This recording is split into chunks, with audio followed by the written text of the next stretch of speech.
রামুতে, পটিয়াতে এবং উখিয়াতে সাম্প্রদায়িক হামলার আজকে ঠিক ১২ বছর পূর্তি হলো। কোনো ধরনের এই হামলাগুলোর পরিপ্রেক্ষিতে ১২টা বছর আমরা অপেক্ষা করেছি, কোনো বিচার কিন্তু এখনো পর্যন্ত পাইনি। আজকে আবারও বিচারের দাবিতে সাম্প্রদায়িক হামলার শিকার হয়ে দীঘিনালার এবং রাঙামাটিতে যে হামলা হলো, সেই হামলার পরিপ্রেক্ষিতে আজকে ক্ষতিগ্রস্ত ব্যক্তিরা বিচার চেয়ে আপনাদের সামনে উপস্থিত হয়েছেন।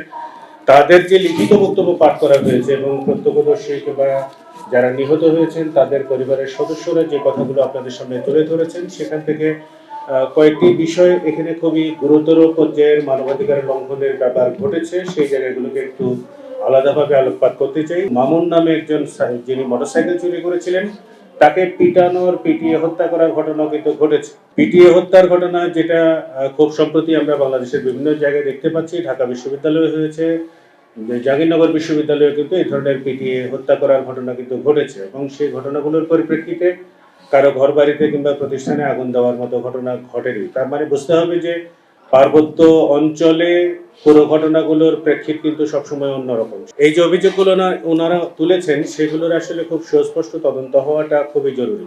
সেই জায়গাগুলোতে তাদের প্রতি সহমর্মিতা প্রকাশ করছি এবং এই কয়েকটি দাবির মধ্যে তাদের দাবিনামার জায়গাটা একটু আবার বলে আমি শেষ করছি। সেটা হচ্ছে, ওনারা দাবি করছেন যে জাতিসংঘের তত্ত্বাবধানে একটি নিরপেক্ষ একটি তদন্ত দল যাতে সেখানে তদন্ত করে, কারণ বর্তমানে যে 7 সদস্য বিশিষ্ট যে তদন্ত কমিটি গঠন করা হয়েছে, সেখানে অধিকাংশই হচ্ছে পুলিশ কর্মকর্তা এবং এক্ষেত্রে পুলিশ কর্মকর্তারা কতটুকু আসলে সফল হবেন সেই নিয়ে ওনাদের সন্দেহ আছে। সে কারণে ওনারা এই নিরপেক্ষ একটি তদন্ত টিম চাচ্ছেন। যেহেতু ইউএন হিউম্যান রাইটস কমিশনের ম্যান্ডেটই আছে যে তারা এই ধরনের ঘটনাগুলোতে কেউ যদি দাবি নাও করেন, নিজেদের উদ্যোগে আসলে ওনারা এসে তদন্ত করার এখতিয়ার রাখেন। যেহেতু আমরা সিগনেটারি রাষ্ট্র হিসেবে সেখানে আমরা সই করেছি এই জাতিসংঘের চুক্তিতে। তারপরে ওনারা যেটা চাচ্ছেন যে ওনাদের জানমালের ক্ষয়ক্ষতি নির্ণয়পূর্বক সেটা আহত নিহতদের পরিবার, ঘর বাড়ি, ব্যবসা প্রতিষ্ঠানের ক্ষতিপূরণগুলো যেন দেয়। আর এই ক্ষতির জায়গায় দেখবেন যে বাঙালিদের অনেক দোকানও কিন্তু ক্ষতিগ্রস্ত হয়েছে। ফলে এই দাবিটা যে শুধুমাত্র পাহাড়িদের জন্য তাও না, বাঙালিদের যে দোকানপাট ক্ষতিগ্রস্ত হয়েছে সেগুলোও তো পুনর্নির্মাণ করে দিতে হবে, সেটাও এর মধ্যে চলে আসছে।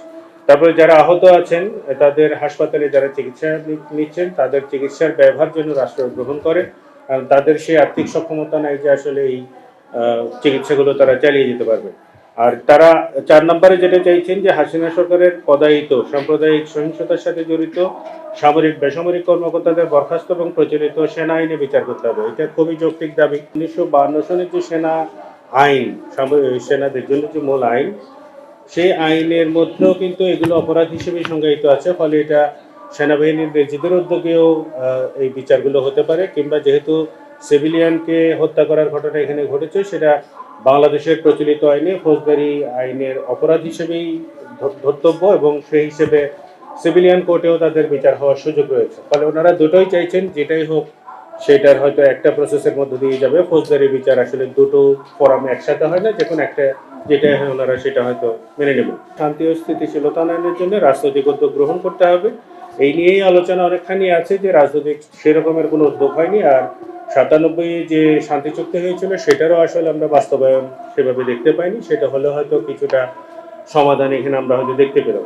সেনা শাসন এবং সেটেলার প্রত্যাহারের কথা ওনারা বলছেন, এটা ওনাদের দাবির জায়গা, ওনারা হয়তো আরো পরিষ্কার করে বলতে পারবেন যে প্রত্যাহারের বিষয়টিও ওনারা চাইছেন। এলো খবরের কাগজ, নিখাদ, নির্ভীক, নিরপেক্ষ।